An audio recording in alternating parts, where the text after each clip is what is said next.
नमस्कार, आप देख रहे हैं अपनी मथुरा न्यूज़ और मैं हूं आपके साथ में प्रतीक चतुर्वेदी। जैसा कि हम आपको मथुरा की जगह जगह से होली दिखा रहे हैं, वहीं आज हम मौजूद हैं मथुरा के पालन गांव में।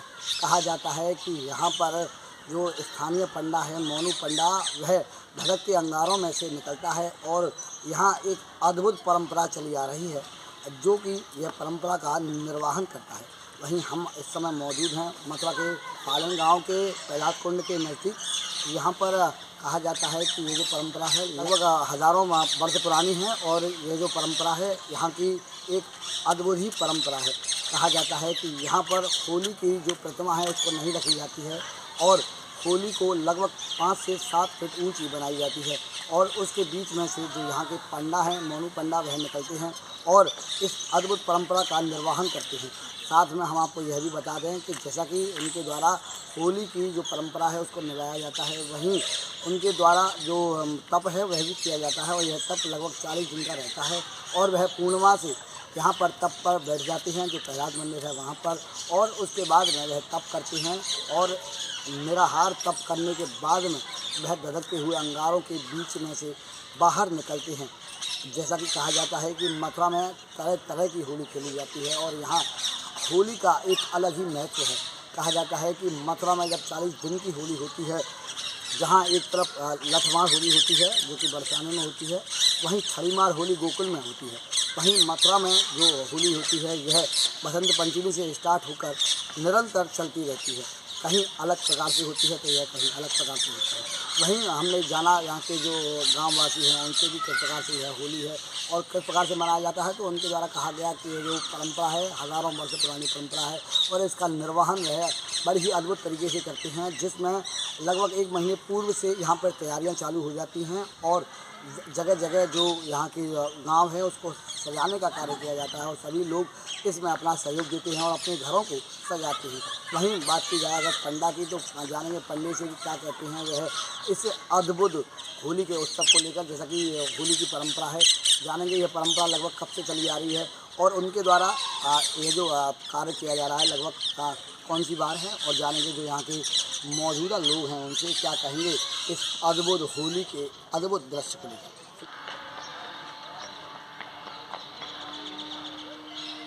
जी, क्या नाम है? मेरा नाम अर्पित पंडित है। जैसा कि आपके गांव में तो मेला लगता है, किस प्रकार से लगता है और क्या कुछ नया होता है इस मेले में? देखो, ये मेला हमारे पूरे ब्रज क्षेत्र में लगता है जी और ये करीबन 30 दिन चलता है। जी ये नंदगांव बरसाना फालेन का पंडा है। जी तो पंडा का मेला ये साक्षात कलयुग में जैसे समझो भगवान का दिव्य अवतार, जी कैलाश जी का दिव्य अवतार है। जी अग्नि से निकलता है जी। और सभी ग्रामवासी बहुत मिलजुल के धूमधाम से इस त्योहार को किस प्रकार से निकलता है, क्या कुछ रहता है इसमें? जैसे कि अब 1.25 महीना से पंडा तप पर है, जी वो सिर्फ व्रत रहकर तप करता है और होली से 1 दिन पहले पूरा गांव वहाँ पे उपला डालता है। उपले करीबन हो जाते हैं 15 फीट की ऊंचाई तक जी और 10 मीटर चौड़ी 15 फीट की ऊंचाई में उसमें ग्रामीण आग लगाते हैं जी होली वाले दिन। जी तब उसमें से पंडा जी कैलाश कुंड में स्नान करके और मंदिर में निकल के मंदिर में अपना जाते हैं, तो वहाँ भगवान के हाथ जोड़ के परिक्रमा दे के जब घर जाते हैं 1.25 महीना तब पर रहेंगे वो। जैसे कि बात की जाए अगर परंपरा की, तो लगभग कब से चली आ रही है? ये परंपरा हजारों साल पुरानी है, इसका कोई और तो नहीं है कि हम बुजुर्गों से सुनते आ रहे हैं काफ़ी दिनों से कि इसका किसी को नहीं पता कि कब चल रही है। ये सत्य काल से जब से कैलाश जी का जन्म हुआ था, उसी जब से होलिका दहन हुआ था, जो कैलाश जी हुआ थी, उसी से फिर चलता ही आ रहा है। अगर बात की जाए श्रद्धालुओं की, तो लगभग कितने श्रद्धालु आ जाते हैं श्रद्धालु इसमें? लगभग लाखों की संख्या में होते हैं, गिनना संभव है। हर घर में ये समझो कि 5000 घर की बस्ती है, ये 5000 लोग हैं बस्ती में, 2500-3000 घरों में, तो हर घर में 100 आदमी समथिंग समझो, और 10-20-50 हज़ार लोग वैसे। वहीं बात की जाए अगर गाँवों की, तो लगभग कितने गाँव सम्मिलित होते हैं इस मेले में? 7 गाँवों का मेला है। सम्मिलित तो होते हैं इसमें 15-20 गाँवों के पास सभी गाँव, लेकिन ये 7 गाँव का मुख्य मेला है और 7 गाँवों की इसमें पूरी मेहनत सहयोग रहता है। वहीं बात की जाए तैयारियों की, तो लगभग कब से तैयारियां होती हैं और क्या कुछ तैयारियां नई दिखाई देती हैं? देखो, अभी 4-5 दिन पहले पूर्णिमा के दिन पंडा जी बैठे थे, इसमें समझो तैयारी शुरू हो गई जी अब घरों की साफ सफाई, पुताई, रंगाई बाजार से सामान लाना, इंतजाम करना, 10-100 आदमियों को सोने बैठने का बिस्तर सब तैयारी में लगे हुए हैं और 1 महीना तक गांव वालों को फुर्सत नहीं है तैयारी। तो क्या यहाँ पर दिवाली को ज़्यादा महत्व दिया जाता है या होली को ही दिया जाता है? दिवाली तो देखो सब जगह महत्व दिया जाता है, लेकिन ये हमारा एक पर्सनल त्यौहार है। ये ब्रज वासियों के लिए समझो सबसे अच्छा त्यौहार है, तो इसका महत्व ज़्यादा है।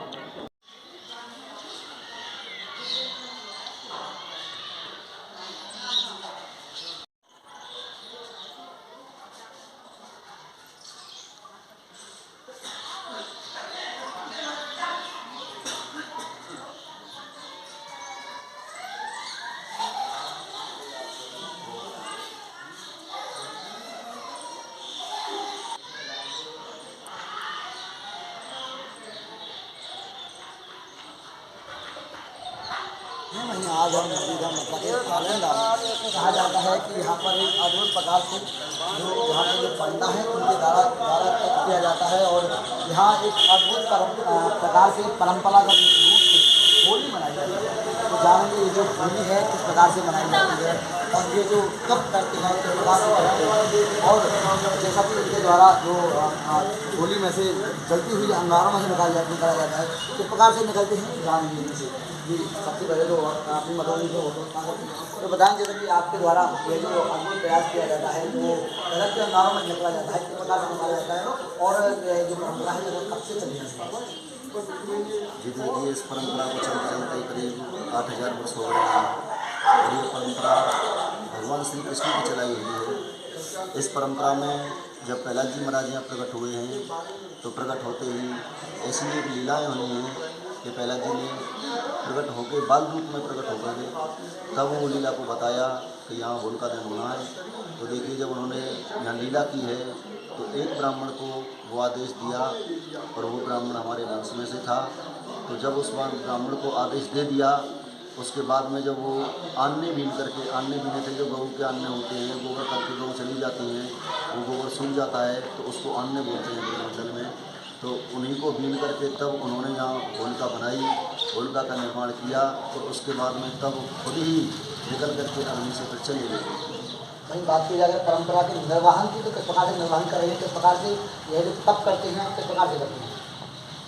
जी देखिए, हमारा तप इतना है कि ब्रह्मचर्य का पालन करते हुए हमारा 40 दिन का तपस्या है और 40 दिन पूर्ण ना इसमें हम कहीं जा सकते हैं, नहीं कहीं आ सकते हैं, नहीं किसी का कुछ खा सकते हैं, नहीं पी सकते हैं, सिर्फ लेते हैं तो प्रहलाद जी महाराज का आदेश जो भी वो हमको कहेंगे कि भाई तुमको दूध लेना है या फल लेना है, जो भी कुछ लेना है वो उनका आदेश चलता है। जैसे कि आपके द्वारा बताया गया कि ये 8000 वर्ष पुरानी परंपरा है तो किस प्रकार से क्या ये आपकी पुश्तैनी परंपरागत रूप से चल रही है या फिर कोई और भी इस परंपरा में भाग ले सकता है? जी देखिए, हम प्रहलाद जी महाराज के वंशज हैं जी और प्रहलाद जी महाराज के वंशज होने के नाते हमारे ही वंश में से कोई ना कोई अगर 5 वर्ष का बच्चा भी अपने मन में ठाने कि मुझे होलिका दहन से निकलना है तो 5 वर्ष का बच्चा भी निकल सकता है। जैसे कि आपके द्वारा कहा गया कि होली से निकलना पड़ता है तो क्या इस अद्भुत प्रयास के लिए किस प्रकार से तैयारियाँ की जाती हैं? जी देखिए, तैयारियाँ सबसे बड़ी ये है कि हमको प्रहलाद जी महाराज की जो माला है उससे तपस्या करनी पड़ती है। वो सालों साल उसी माला से तपस्या चलती है और वो माला है कि प्रहलाद जी महाराज का एक रूप है, स्वरूप है, उसी माला से हम तप करते हैं तब वो हमें वरदान देती है और वरदान प्रहलाद जी महाराज का वो श्रेष्ठ है। वहीं होली के बाद में इस माला का किस प्रकार से उपयोग किया जाता है? होली के बाद में भी और होली से पहले भी 12 मास किसी से उपवास होता है और किसी से भजन होता है, क्योंकि जब 40 दिन का हमारा नियम होता है तो 40 दिन का तो कठिन नियम, कठोर नियम होता है। वो कठोरता बहुत विचित्र है कि उस कठोरता में हम कुछ संलग्न नहीं कर सकते और जो भी होती है जो प्रहलाद जी महाराज का आदेश चलता है। वहीं बात की जाए अगर होलिका दहन की तो यहाँ किस प्रकार से किया जाता है और किस प्रकार से तप के माध्यम से क्या तप के माध्यम से होली को जलाया जाता है? जी देखिए, तप के माध्यम से नहीं, यहाँ होलिका दहन हुआ है सतयुग में। जब होलिका दहन सतयुग में हुआ है तो उसी कारण से यहाँ पर श्री हरि भगवान ने उपस्थित होकर के तब 8000 वर्ष पहले उस दृश्य को दिखाया है और दिखा करके तब उस मेले को चलाया है।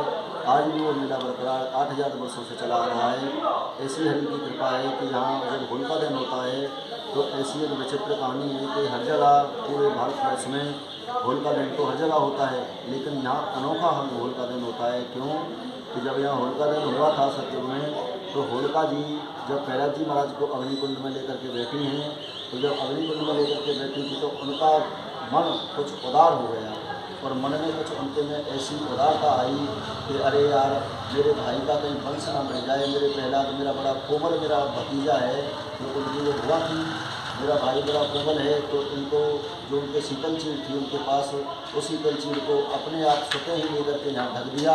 तो ये वही भूमि है जहाँ कैलाश जी महाराज की प्राणों की रक्षा हुई है। जैसा कि कहा जाता है कि यहाँ लौ के हिसाब से होली जलाई जाती है, तो लौ का क्या महत्व है? ये देखिए, यहाँ हवन होता है 24 घंटे, और 24 घंटे में जो लोग हैं, जो जोत जलती है, वो ज्योति उस पर हमारा हाथ रहता है, और जब तक उस पर हाथ रहता है तो उसको हाथ हमें ये बताता है कि शीतल है या निर्मल है या अभी गर्म है।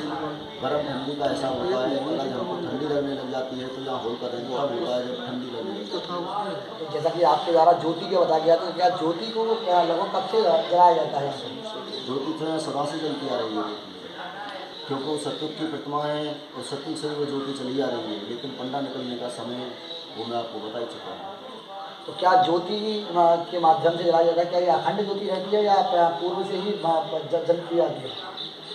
जी देखिए, ज्योति वो 24 घंटे के लिए अखंड होती है, और 24 घंटे के लिए ऐसी एक अखंड दिव्य है कि उसका समय निश्चित किया जाता है। हमारे गांव के प्राचीन ब्राह्मण हैं, वही उसको बताते हैं कि वो ज्योति कब जलाने का उसका मुहूर्त है, उसी मुहूर्त के जरिए उस ज्योति को प्रकट किया जाता है। वहीं जैसा कि यहाँ देश विदेश से श्रद्धालु आते हैं इस अनोखे दृश्य को देखने के लिए, तो उनसे क्या कहना चाहेंगे?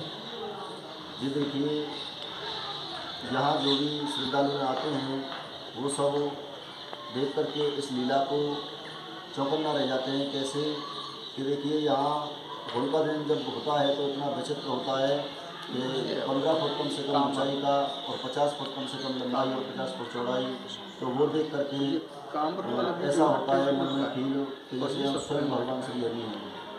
जैसा कि आपके द्वारा कहा गया कि ये जो होलिका है या जो प्रयास है आपके द्वारा किया जा रहा है, क्या इसको न करने में कोई अड़चन नहीं आती है या ये निरंतर चलता रहता है? ये निरंतर चलता रहता है, इसमें कोई अड़चन नहीं आती? नहीं है। लॉकडाउन में जब यहाँ कोरोना चला था भारतवर्ष में, तो लॉकडाउन में भी इनको नहीं रोका गया, क्योंकि ये हरि की कृपा है। दोस्तों, जिस प्रकार से आपने सुना और हमने जाना फालन गांव के जो पंडा हैं उनका इतिहास की, किस प्रकार से यहाँ जो परंपरागत रूप से होली का दहन हो रहा है और किस प्रकार से यहाँ के जो पंडा हैं वह जलते हुए होली में से निकलते हैं और किस प्रकार से इस परंपरा को निभाते हैं। वहीं हम आपको लगातार ऐसी ही खबरें दिखाते रहेंगे। फिलहाल के लिए इतना ही। मैं अपने सहयोगी विक्की के साथ प्रतीक चतुर्वेदी।